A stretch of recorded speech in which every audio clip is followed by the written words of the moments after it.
Welcome back to JR Pro Shop Vids, everyone. We got regional number 2 of the season. Just me and Jimoo on this trip. Poor Goots got a problem with his ankle, tripping and falling all the time. Get well, Goots. So this is my first regional of the year. Jungo and Goots did the one at Angel of the Winds, the Strikers Open, where Jung had another top 3 finish. Very good. It's okay. Top 3's just okay. We are in Spokane, Washington for this one. There are 60 bowlers in the field. We're bowling on Don Carter, 37 feet, the 2025 version of that pattern. It has a lot of volume. It's a hard sport pattern. However, we have never bowled anywhere close to here. We drove 7 hours yesterday to get here. So today, when we bowl at our B squad, it will be the first times we see and bowl on these lanes. So it seems like scores are really low again from A squad. Looks like it's going to be a urethane grind, especially on 37 feet, and then maybe get into reactive in games 3 and 4 and so on. So I'm looking forward to the challenge, right? I love these hard patterns, right? Lots of spare shooting, lots of shot making, and big games are hard to come by, right? This is great. All right, so Jung, what goals do we got for regional number 2 of the year for you? Goals, well, never bowled in this bowling alley, never even been there. So my first goal is to, get comfortable with the lanes and the approaches, know where the washrooms are and everything like that. So when I'm bowling, I'm not looking for things. But on the bowling side of it, lead the squad, because we get extra money for squad leaders in this tournament. So first or second in B squad, get a little bit extra money. So that's my goal for today. What about you, Jimoo? Well, first regional of the year, I've done one, which was the one last year with Goots. That was really fun at Strikers. Simply, I wasn't expecting the level and the fast rated transition that regional bowlers bring. These are some of the best bowlers, right? They hit their spot consistently. All of them have the strongest equipment. So hopefully this time around, I can adjust a bit faster. I would love to make it to tomorrow. Not to say I don't want to win this tourney, but for my development as a bowler, regionals are the next step for me, the most logical step. So if I can do a little bit better every single time, I'd be very happy. Exactly what Jimoo said. If you're looking to improve your game and get to the next level, and you've bowled a lot of house tournaments or local tournaments, the regionals are the next step. They're always on sport patterns, always really tough, and it's the best bowlers in the region, right? So it's really hard to win, and the lanes change much quicker. So it's like another game. So in preparation for this tourney, a couple days ago, we were at Zone Bowling Coquitlam, back at home, which seems really far away from here, where we did some surface touches and some practicing out on the lanes. Let's cue those clips.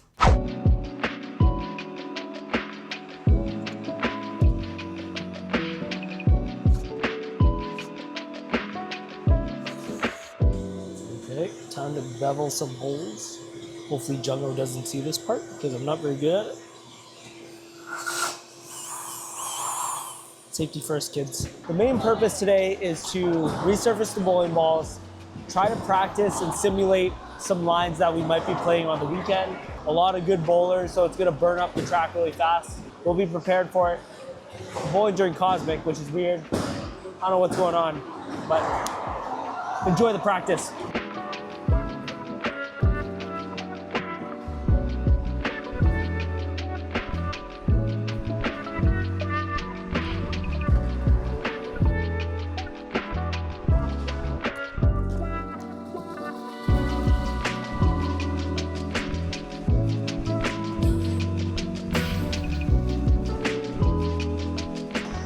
Welcome to Jimoo's 10-second review of the new Storm Typhoon. All you need to know is that it's good. Yeah, it's good.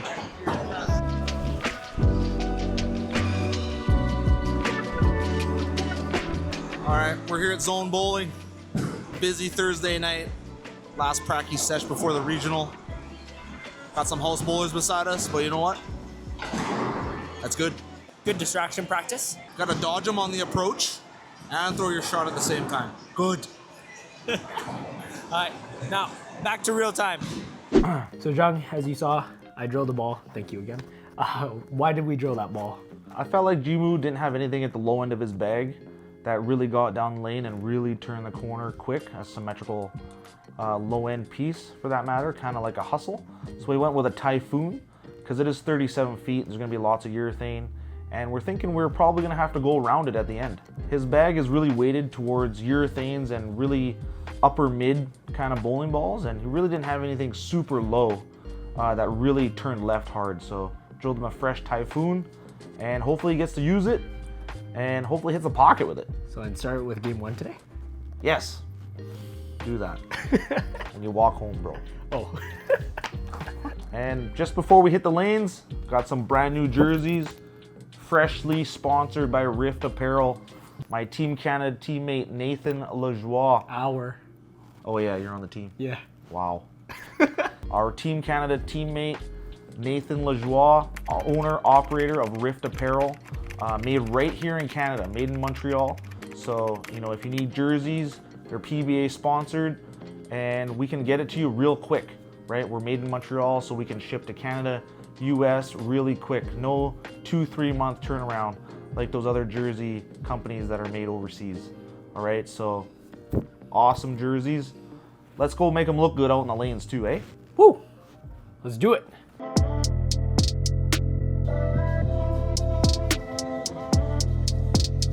That's a Jung banner right there. How to get a banner? What an attorney, I make my own. Yeah, we won't hang it up there though.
Game 1 done. We shot a 213, opened in the 10th, but besides that, pretty good actually. It's really tricky out here. It's really tight. You'll want to send it right really fast with the urethane, or else it ain't coming back. When we miss in a little bit or hit up on it, it'll check up a bit on us. These jerseys look sick though.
All right, just got done qualifying squad.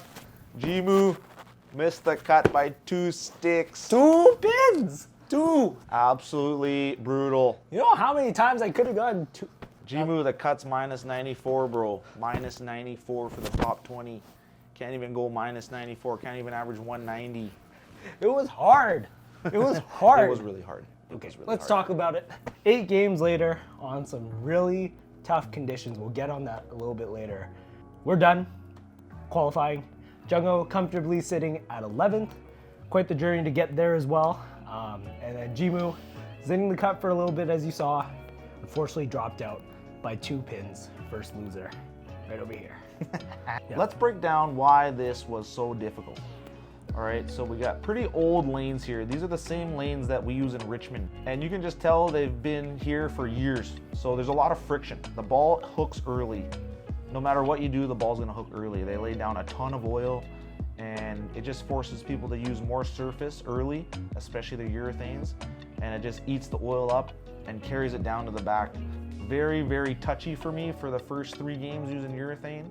A little extra speed, don't quite catch the grips enough at the bottom, the ball just sailing on me, right? Catch a little too much, grab it, get a little negative tilt going because I want to make a hook, ball digs right away, hooks at the dots. All right, so really, really tough. Contrary to me, Jimoo actually bowled pretty good the first 2-3 games. What'd you do? Debating in practice whether or not, I knew urethane was the game. I have my 78U from Storm, and I also have the 78D from Hammer.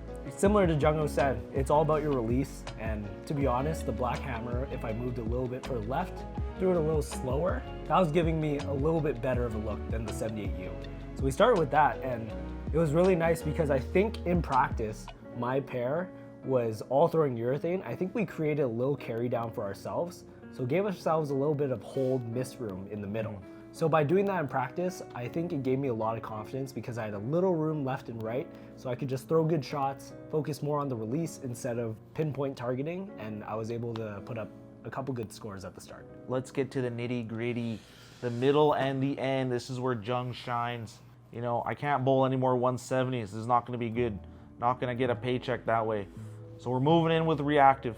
Straight to third arrow, out to about 5 or 6 at the break point, and using that hold a little left of that from all the urethane balls. So I'm hoping I'm gonna have a little bit of room there, kind of from 5, 6, 7, 8 down at the break point, give myself a little window, and it was there. It was there. I just had to match the correct ball. So I kind of played around with 3 or 4 balls. It took me a while, but we got there. We got there. At least one of us did. So after the 8 games, I finished at -32, good enough for 11th. Absolutely brutal conditions. Spare shooting a little off today, but we're gonna clean that up for tomorrow. How'd your last 4 go? Oh, well, considering that I was in a good spot in the cut for most of the day, the last 4, I will say confidently that as soon as I got out of the urethane, things got a little tricky. Me and Jung pregame talked about this, when the right time to get out of urethane and into reactive. Because it's gonna happen eventually. The fronts are gonna burn up, and especially at this house, they were burning up quite fast. So after moving a little bit further in, keep inching with the urethane, as soon as I started to leave those flat 10s, I knew it was also time to change. It took me quite a long time to figure out which was the right shape and right ball to move into reactive. I think it was game 4 or 5 where I tried literally 4 balls in 5 frames, and I still couldn't get something going. So essentially, as I tried to change balls, I wasn't throwing the best shots either, and they go hand in hand. If you're not confident in your line, you're not confident what you're gonna be doing, and then you don't really see the lane properly anymore because you're focused on trying to throw a good shot. Finally, I got to use the specialty ball, thank you again. The Typhoon actually came in really handy for the last 3 games. I was able to double a few times, was able to grind out those 190s and 200s. Fortunately, in the very last game, I whiff a 3-6-10, don't even get any count, I whiff it. Stop laughing. I leave a 3-6-9-10 in the 10th frame, only get 3 of them, leave the 9, and we miss the cut by 2 pins. All right, 7 spare, you're in. Yeah. 7-2, I'm in. Yep, 7 anything. Or strike. Time for him to sand my balls for tomorrow. So, new game plan. I was -100 for 3 on the fresh. Not good, actually quite terrible. I was hitting the pocket though, just pins were going down. So we're gonna have to do something different tomorrow, drastically. I'm gonna commit to the level in warm up, and I'm gonna try and find a line with it.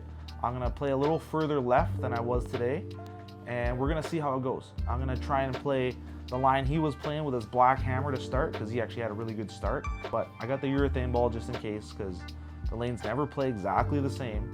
And I'm just itching to move left with the reactive. I just can't wait for it. So, but we gotta bide our time for the first couple games though. So, Jung, top 20 tomorrow, 40 of the guys are out of there. What do you expect that's going to be different tomorrow than it was today? So whenever there's a cut, like in a regional, the top 16 or top 20 or whatever, the transition's always quicker on Sunday, right? Everyone's a little bit more accurate, and everyone has, you know, a little bit more rev rate, I think, and the lanes just blow up that much quicker. So I'm hoping I can move left with the reactive sooner, and if I can't, you know, I'm just gonna play what the lanes give me. I'm not gonna force anything, and we're gonna try and move up the ladder here and try and take this one down. So we're not far from first. We're only about 90 sticks out. So we got a lot of games tomorrow, and it's a tough pattern. So a couple big games, I'm gonna be right there. But yeah, switching up the game plan. That's what you gotta do. So when you bowl like poop, you score like poop, right? You gotta switch the game plan. So I'm switching it up drastically. Different line, different ball, right? We're going off the board here. We need some more pins the first few games on the fresh, man. That'd be big. These guys are too good for me to bowl 170s. I gotta get some pins, right? Pins are all carrying over. I gotta get a lot of pins early. All right. Let's have a good sleep. Good night. Good luck tomorrow.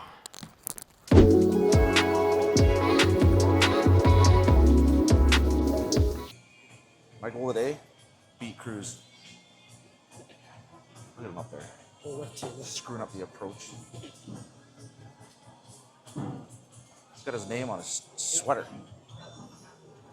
Who does that? 13. For the final ladder, beyond 9 and 10.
We just got done bowling. We're on our way home. Charging station. Jungo out in the first round. We used the level and a little bit of the Origin EX. Tried to stay really far to the right, and it was even worse than urethane. So probably should have just used urethane with a different surface. But absolute atrocity today from Jungo on the lanes. Dead last after round 1. Hey, stop laughing. We finished one spot around each other. So eliminator format, just like what we said before. So 13th to 20th, no real difference. You're out. So, you know, I want to get as high in the standings as possible. And I'm not going to beat these guys with urethane. Prove that on Saturday. Well, the problem for me was, you know, the way I throw the ball likes to read early. And usually that's pretty good for playing straight. And usually fresh is my strong suit. But today and yesterday, the ball just hooked immediately. And you got to stay right and either loft it or have good ball speed like Chris Tucholsky. Congrats to him on the win. Big ball speed, and he was able to stay further right to begin with. So in order to get the ball through the heads, you needed good ball speed or you need to add a little bit of loft. And that just wasn't my game this weekend. You know, balls were hooking early, and then I tried to float it through the front, and the ball didn't hook at all. So we were either going through the face or a giant washout. So every count I left was 7 or lower if I didn't get a strike. Terrible for score. Terrible count. Terrible everything. And those are hard spares to make, man. it's mentally exhausting making the 3-6-10 every frame. So today I was hoping the lanes were gonna play further left earlier because we have a little bit of a shorter format, more fresh oil games today. So I wasn't able to get in my Ion Pro solid, which saved my butt yesterday. That ball reacts really well when there's a little bit of carry down from the urethane and got to get it a little further right at the break point and have some recovery. So that ball really saved me yesterday. I wasn't able to get to it today. It was just too sharp. So needed a few more games of urethane to carry that down before I could use it, I think. So I was trying to use the level, Origin EX, and nothing really gave me a good look out there. So yeah, I felt like a toddler. Nothing worked. My ball's just going everywhere. I threw one gutter. That was nice. On a spare, yeah. Yeah, we're here to win. I don't want to grind and just make the next cut. I want to find something on the lanes. I want to shoot big scores. And I want to get in that step ladder, right? So 13th to 20th, same deal. You're out. So at least I'm happy we made a good game plan. Yeah. And by the end, Jimoo was telling me what ball to use and what line to throw because I was all out of ideas. That was really fun. Anyway, none of his ideas worked either, by the way. No, those lanes are impossible. So once again, Spokane Open. We had to drive quite a long time to get down there. It was our first time bowling on the lanes, and there's two factors to it, especially when you're trying to practice and figure out lanes. You're not only trying to figure out where the lane itself hooks, but also how the oil pattern will play on those lanes. So there's a couple different layers to it. It's very tough to figure it out, especially if you're bowling just for the first time. That's why people have practice sessions. But due to our constraints of having to come all the way down, it's a little tougher for us. We kind of have to adjust on the fly. So a little setback, but it's a good challenge. Something to learn, something to practice. And you can't get this back at home, right? In a place that you're very comfortable with. You have to get out there, try something new, and that's how you'll become better. Versatility. You got to be able to see it, read it, adjust off it on the fly, because you don't have that many games. And if someone figures it out before you and they're just as good as you, they're going to beat you every time. So good learning experience. We'll be better for next year when the regional goes back to Spokane. Thanks for everyone at Spokane, all the staff. Awesome tournament, very smooth. Machines are great.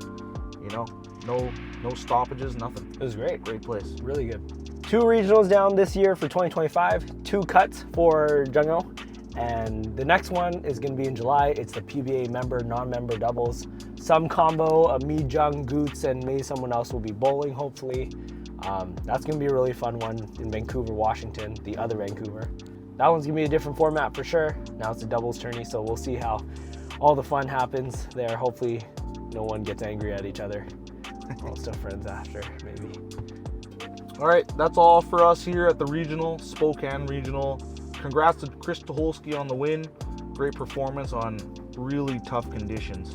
And we'll see you at the next one. We're coming for win number 2. Woo!